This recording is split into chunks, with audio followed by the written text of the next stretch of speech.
I think there were two moments. One, 7th grade, started doing a family newsletter for my uncle who had moved to Wisconsin. And at the same time, I discovered the Microsoft Word newsletter template and started fiddling with it. And it became O'Keefe, etc. And it was like quarterly, and it was a few pages. And I was like, this is fun.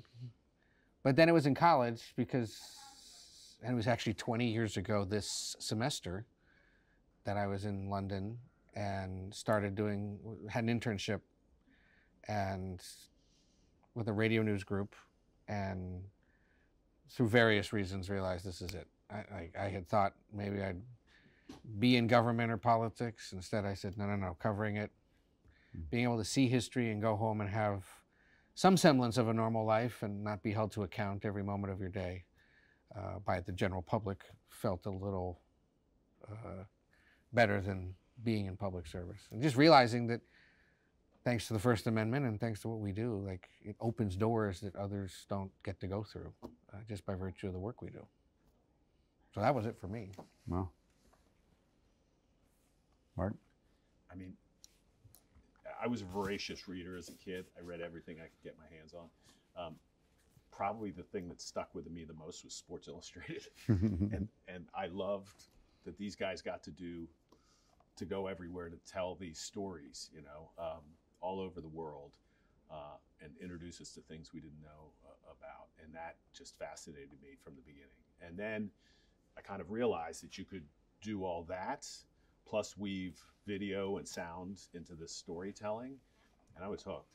I loved the process of television, and I loved the ability to go find stories and tell them, and introduce people to things they didn't know or hadn't seen before. And I just kind of fell in love with it that way. That's great. For me, I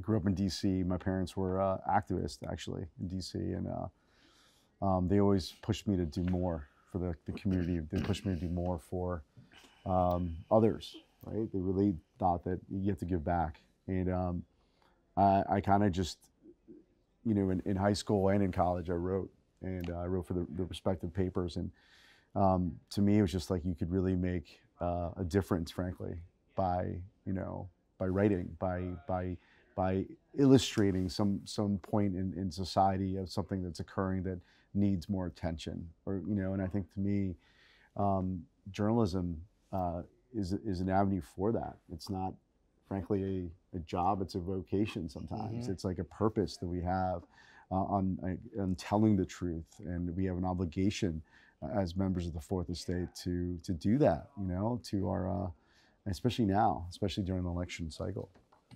I've said that it's a vocation, yeah, not unlike the priesthood, that if you're going to do this, there are certain things you can't do. Yeah. And there's certain things you need to do. And, his friends would be like, I remember years ago, there was some massive concert being held on the mall.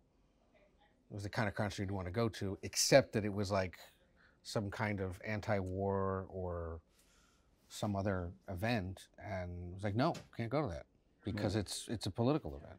What? Well, right. We have to maintain our neutrality. And no matter what we may think, even if we like whoever it was that was performing, like, under those circumstances, can't be there for that. And that is trickier nowadays, I think, for people to understand. And it also seems to be something that doesn't happen as much. But it is what we do here, at least. And we have to keep doing it that way.